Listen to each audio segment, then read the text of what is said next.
खुशी किस में मिलती है?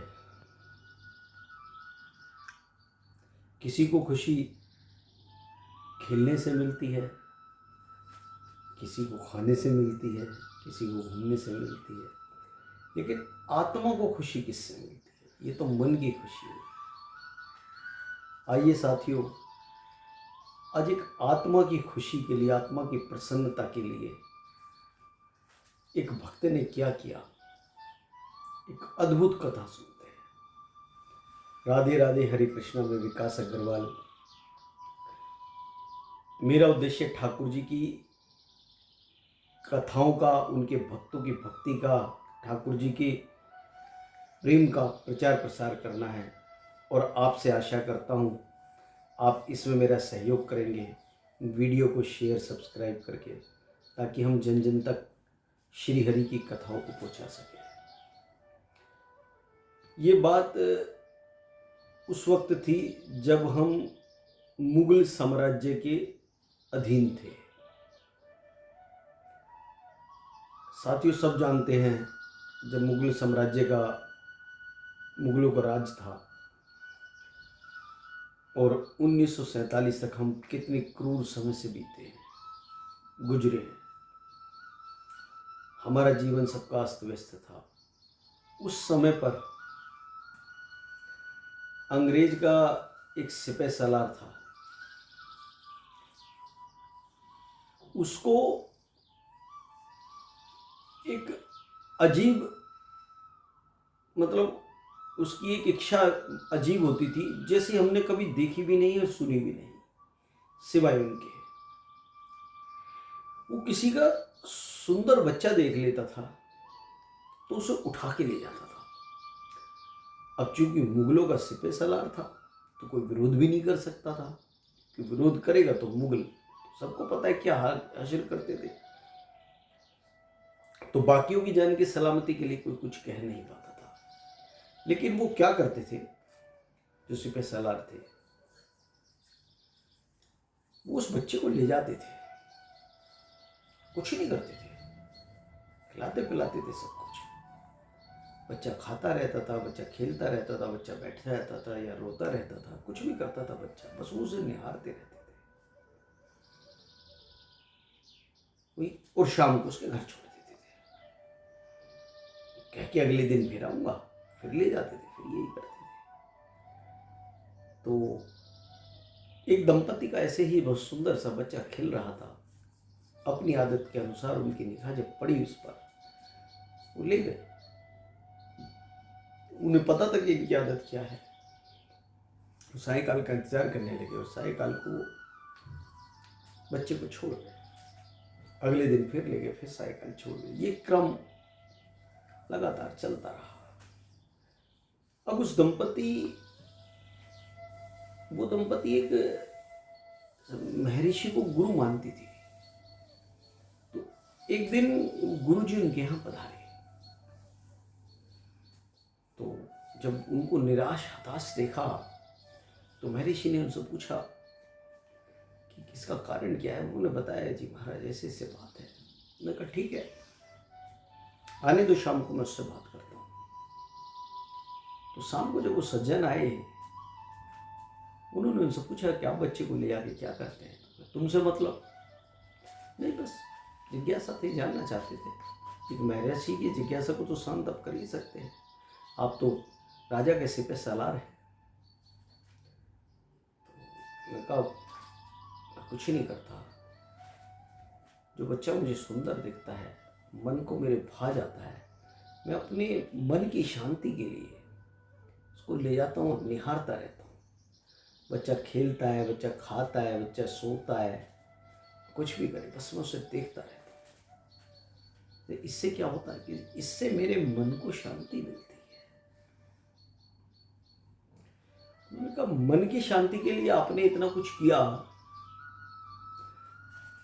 मैं आपको एक ऐसा सुंदर बालक बताता हूं, यदि आपने उसके दर्शन कर लिए, उस बच्चे को आपने देख लिया,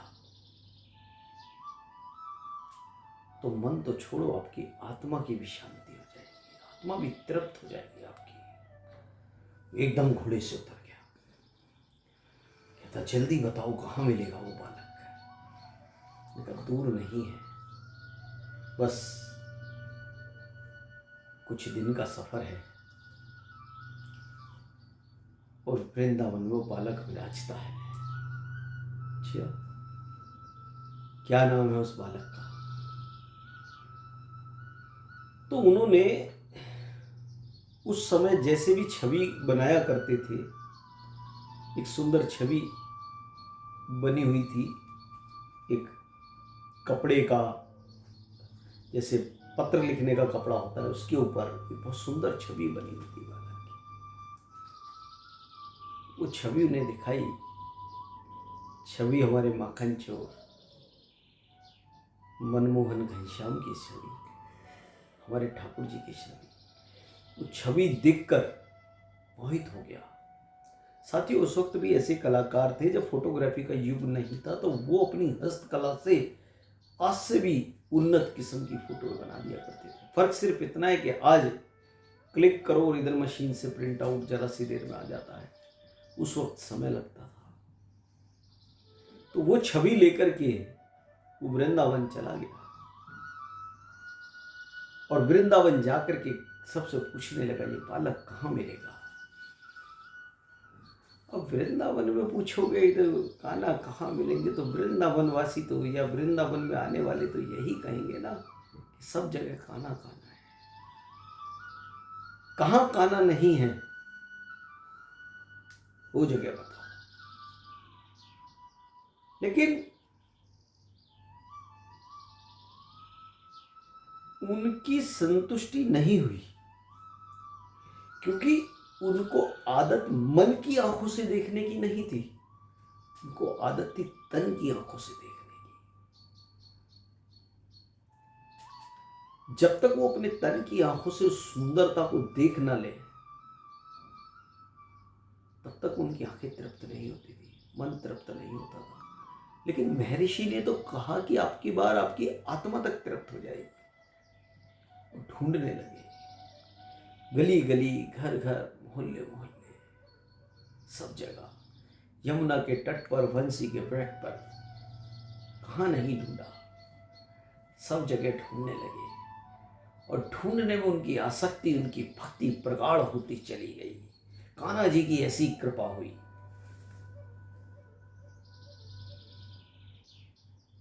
आपने नाम सुना होगा उनका, रसखान जी। रसखान जी पे कान्हा जी की ऐसी कृपा हुई कि उनके जीवन का मानो कोई उद्देश्य ही नहीं रह गया। बस एक बार कान्हा को देखने की इच्छा हो गई कि मैंने बहुत सुंदर बालक देखे, लेकिन उस चित्र के अंदर जो मैंने बालक देखा उसको साक्षात देखना चाहता हूं। उनको देखने की चाह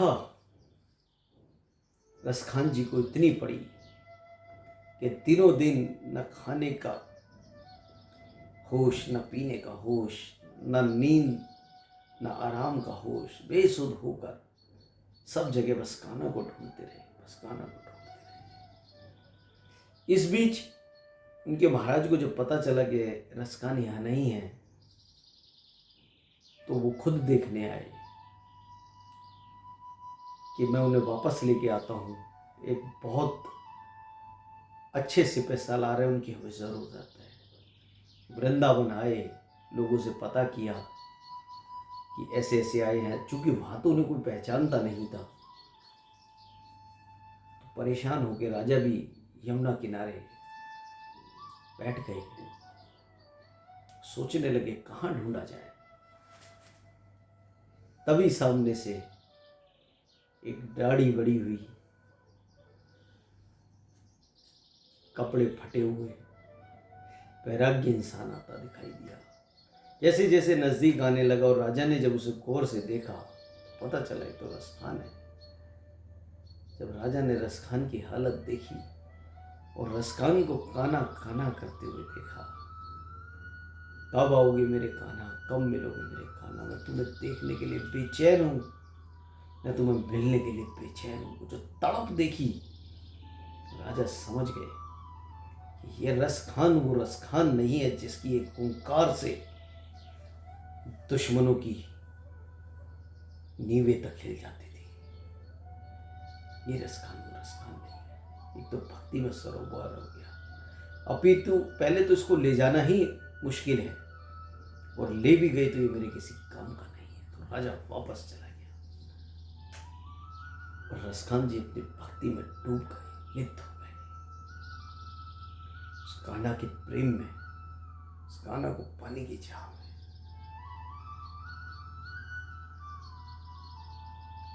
साथियों,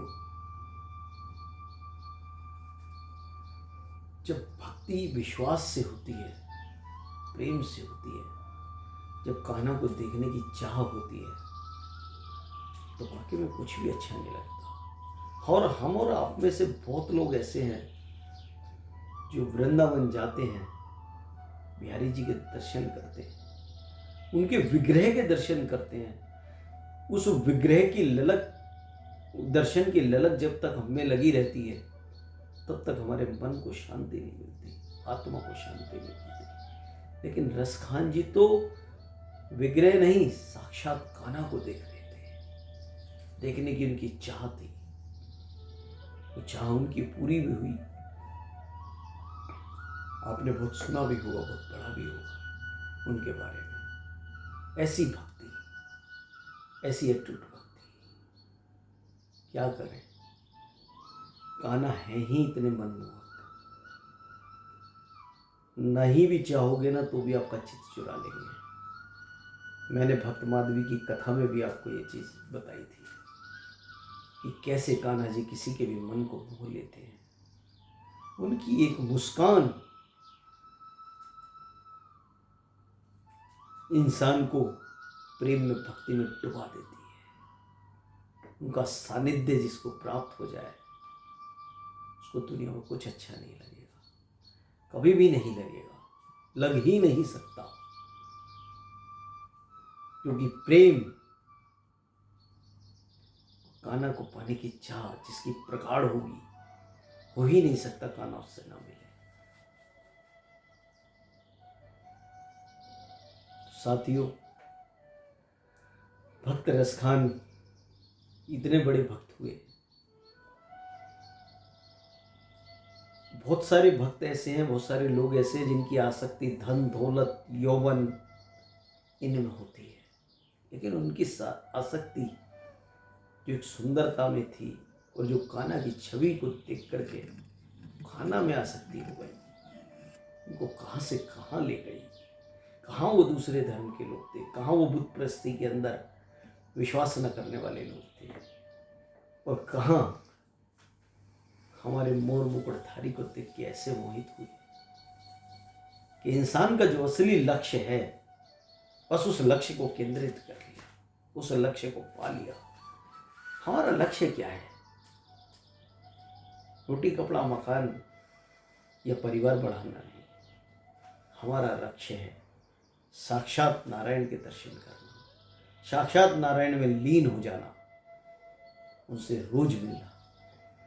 लेकिन ये तभी संभव है जब हम अन्य भक्तों जैसे, जैसे रसखान जी थे, प्रेम करने लगे, विश्वास करने लगे अपने कान्हा पर, या कान्हा को जिस रूप में पूजते हैं।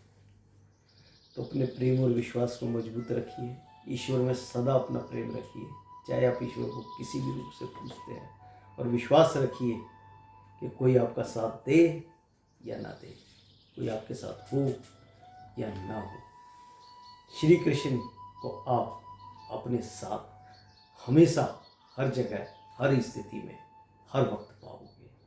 कभी महसूस करके देखना,